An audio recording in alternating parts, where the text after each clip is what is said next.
Today we are going to give you some rookies that we think you should be adding to your roster in the later rounds, the third and fourth rounds of your Dynasty rookie drafts. These are guys that are probably going to be a little bit less popular. Some are going to consider them sleepers that we like taking just because of their ability either to potentially hit at a higher level, something we like about them in particular, or a certain reason that they're being undervalued that we think that should not be dragging their value down. So we're going to go over that today with, again, 4 players. Do us a favor, support the channel, make sure you like the video, and make sure you're subscribed. We've got in-depth Dynasty research and analysis and roster advice coming your way, so make sure you're subscribed. We're trying to get that all to you, and we appreciate you supporting us. We're going to talk about 4 guys today that, again, I think the earliest that I've seen them going, one of them will go in the second round occasionally, but mostly in the third.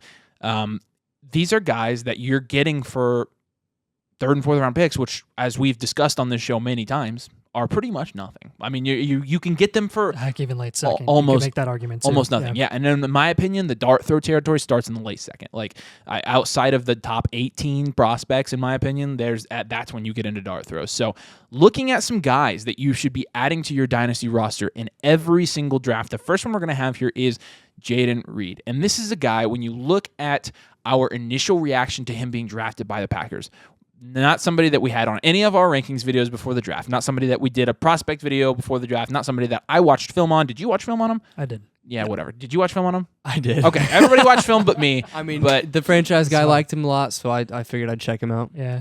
So I didn't watch film on him, so I really didn't have him on my radar, especially to go as early as he did in the draft. I did not anticipate that, and I know you didn't either, so you can't say that you anticipated that one. I thought he'd go in the fourth. I was blown away. So from a Dynasty standpoint, like, we didn't really have a scouting report written up on Jayden Reed. Do you like our new graphics, by the way? Yes. It's forcing us to I do put like it now. So right here? Yeah, smart man. right there. There's Jayden Reed. Okay, so talking about Jayden Reed again, I'm seeing him go. Like, I checked multiple drafts before this video, and I saw that he was going in the third round. Huh? Yeah. I'm just about to go off. Sorry. Continue. About Jayden Reed? Yeah. Dang. I He's saw boiling. multiple. I mean, you're like stewing over there. Yeah. Multiple drafts he's going in the third round. This is a guy that got, again, second round draft capital going to a team that, when you look at the target competition in Green Bay, we're gonna get heat from that one guy about this. But Christian Watson, as much of an alpha wide receiver as he is, I mean, he's not really proven that he's an alpha wide receiver yet. He had a very promising rookie season where he flashed, and especially in a series of about 4 games, he scored a lot of touchdowns. Flash. It was historic.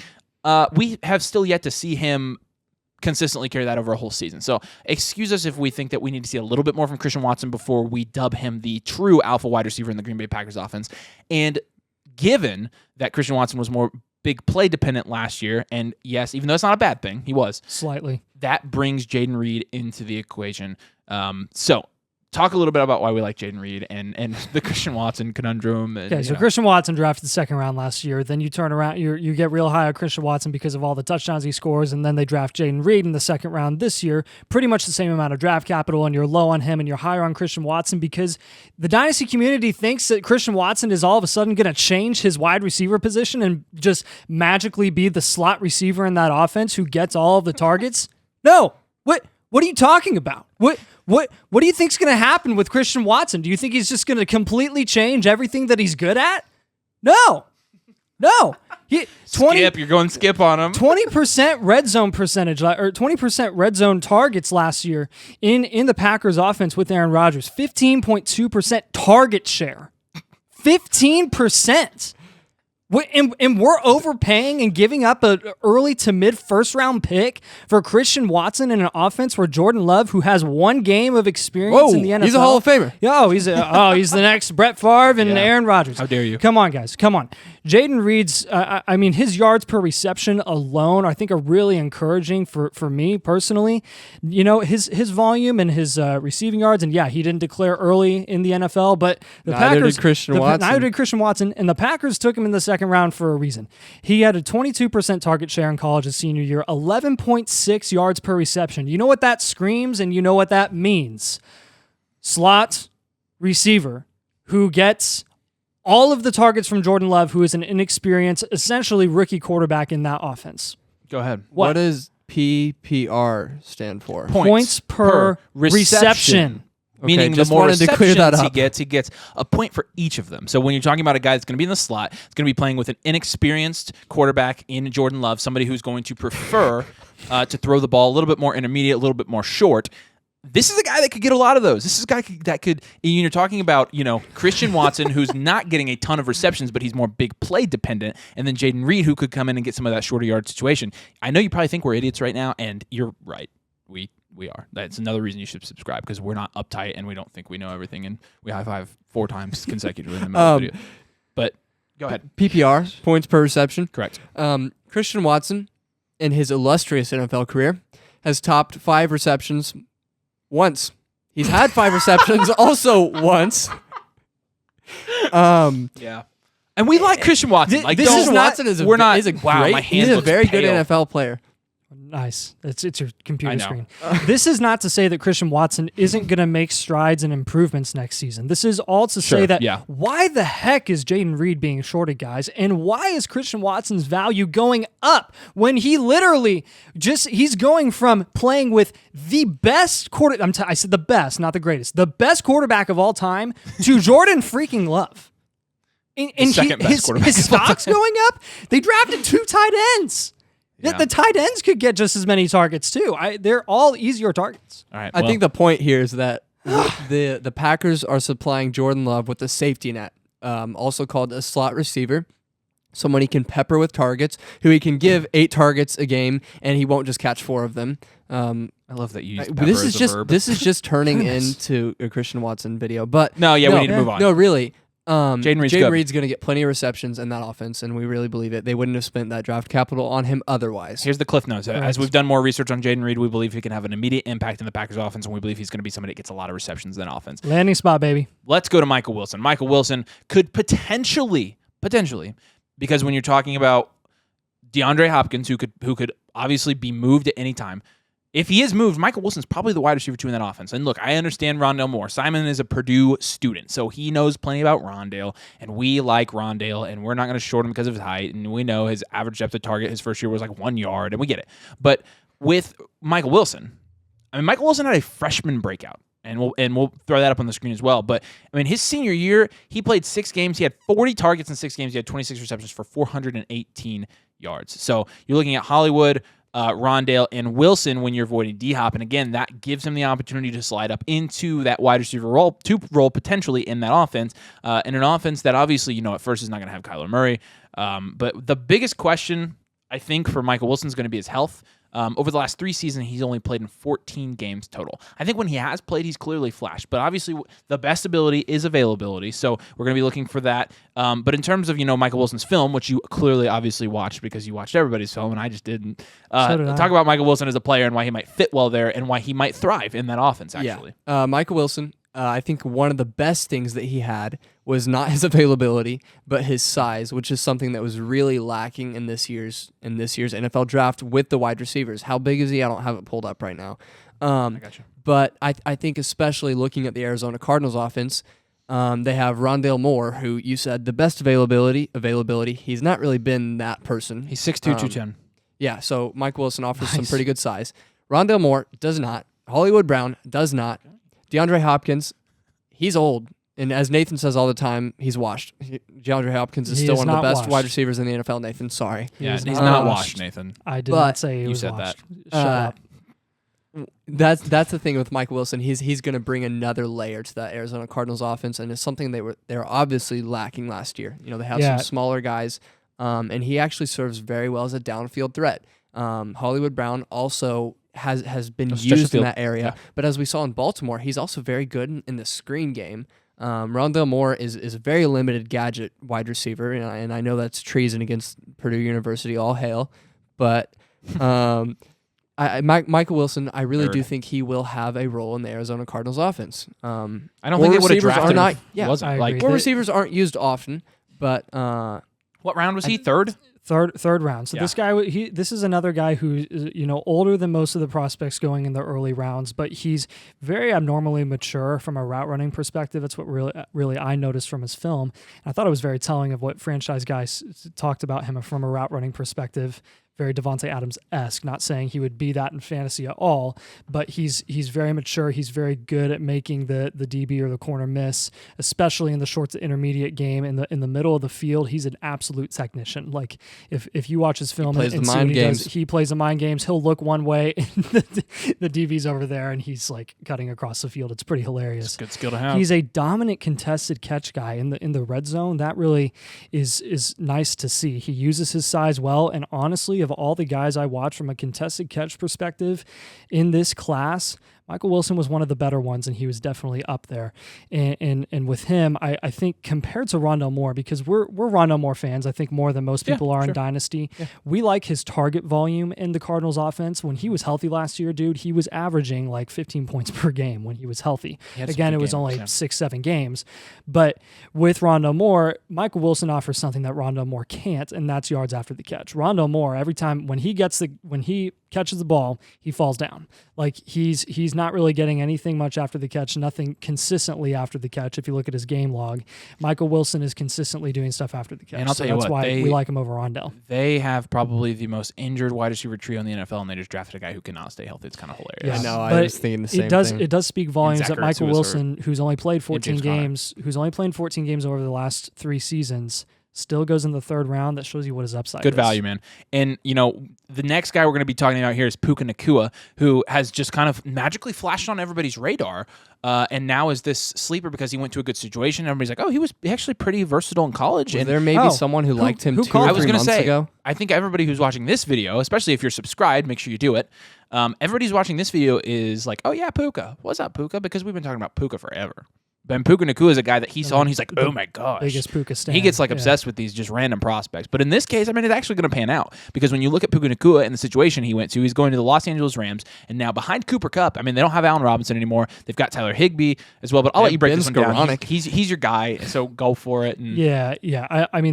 My favorite thing with Puka, and what I really am excited to see with what Sean McVay could do with him in that offense, is how he'll utilize him in the red zone and what he'll do in the running game, literally in the run game. 25 carries last year at BYU for 209 yards and 5 touches, and almost all touchdowns. Almost all of that came in the red zone. 5 touchdowns. He is a red zone threat.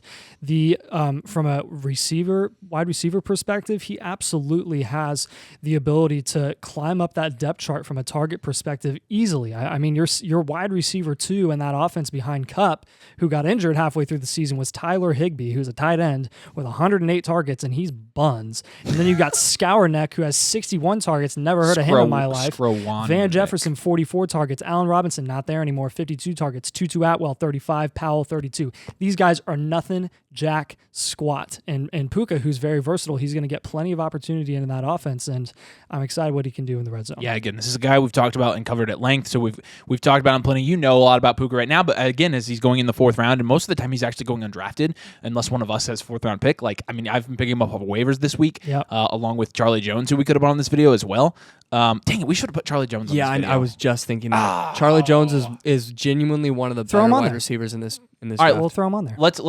We only have a few minutes, but Charlie Jones, obviously he came out of Purdue, and he had a very, very good season at Purdue. I don't have his stats in front of me because we're doing this so last second. If you could pull that up for me. Yes, sir. But when you're talking about Charlie Jones and the situation he's stepping into with the Cincinnati Bengals, there are a lot of people that know what they're talking about from a contract situation standpoint. And let us know if I don't know, maybe Bengals fans will know better, that believe that in 2 seasons, Jamar Chase and T. Higgins will not both be on the Bengals anymore because of the nature of their contracts they're going to command, the contract that they have to pay Joe Burrow.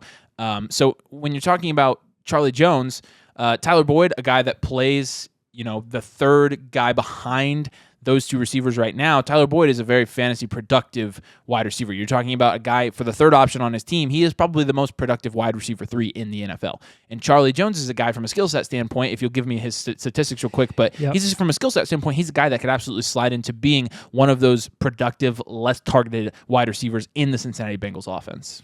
Yeah, he had in the Purdue offense last year as a senior, he really didn't break out until his senior year, and that's kind of the biggest red flag with him. But he had 160 targets, 110 receptions, 1,300 receiving yards on a 27% target share and a 70% catch rate for 12 receiving touchdowns. This guy was hyper productive in that Purdue offense, who had a very successful year last year. All things I watched every considered. single game. Yeah, and they were Yeah. Overrated. But, I mean, look, this guy they is still beat IU, so he. I would like to hear, especially what Simon has to say from what role you think he could play in that offense, but. I think this guy, from at least a yards per reception standpoint, 12.4 yards per reception, he's probably going to be doing stuff mainly in the short to intermediate game. He's a little guy, 5'11", 175, I would assume. He's quick. 4.43 40-yard dash with a 1.51 split, a 36.5-inch vertical, and a 10.4 broad jump. Yeah. Look at that athleticism. He's one of those guys that the Bengals needed last year, and really the main short to intermediate guy for them was Hayden Hurst, who is none of that, and he was their tight end. Yeah. And they let him go. So and that's the surprising thing. He's athletic and white. That's surprising. But really, you're saying short to intermediate. He actually didn't play a majority of his routes in the slot, which is so impressive because he was still earning those targets outside of the slot. I think he really does offer great. I mean, he's, in my opinion, a top 5 route runner, and I'm a little bit biased. Top 5 route runner in this class, and his catches. He had a couple drops last year, but outside he catches everything through contact, downfield, over his head, in traffic. He's very good. He offers a lot that the NFL values. That's why he went in the 4th round, even after playing 5 years in college and coming out as a senior.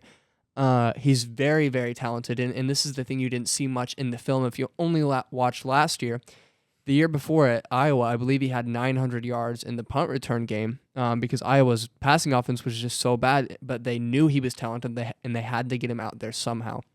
That just tells he's elusive, he's scrappy, and he's gonna get touches somewhere. I believe down the line he will be good. Yeah, absolutely. Yeah. And then we're wrapping it up here with DeWayne McBride. Honorable mention here. Yeah, I mean, honestly, he's a guy that I haven't really drafted any of him, to be honest with you, because I haven't had a ton of 4th round picks.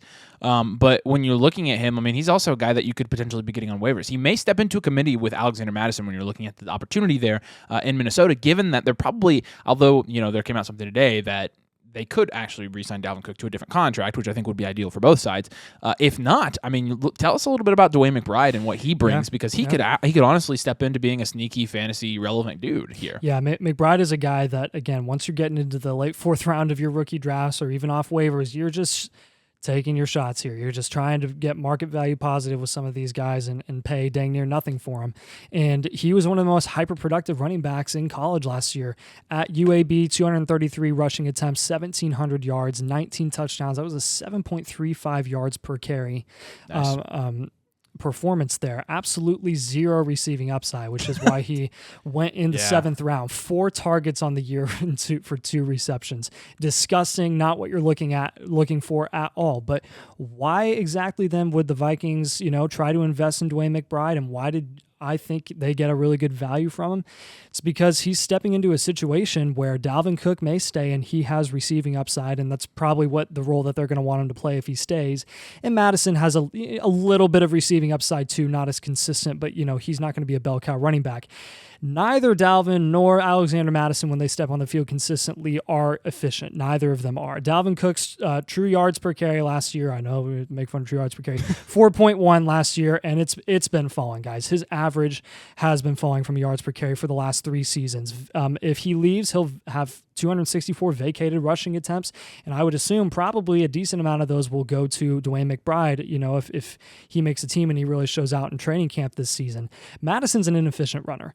We all think that Madison is just going to take over and be this dominant guy if Dalvin Cook leaves, but he averaged 3.82 yards per carry and 3.66 yards per carry over the last 2 seasons when he's on the field. He really, he was just a red zone machine. They would just let him punch it in the red zone. And he's not a workhorse guy. He's not a workhorse guy. He isn't. He's not good. Yeah. He's not a starter. And McBride has the workhorse size. I think he has a over 30 BMI, and I'm excited, very interested to see what he could do there. You're not having to pay anything for him at all. Let us know in the comments which rookies you are adding in all of your drafts, especially in the late rounds. And if you've drafted any of these guys as well and why you're drafting them, we'd love to hear your opinion on these guys as well. Do us a favor, support the channel, like the video real quick for us. It's really easy, helps us out a lot, and make sure you're subscribed. We've got in-depth Dynasty research and analysis and roster advice coming your way the entire offseason. So make sure you're subscribed and support the channel as well. We really appreciate that. As always, thanks guys for watching, and we'll see you later.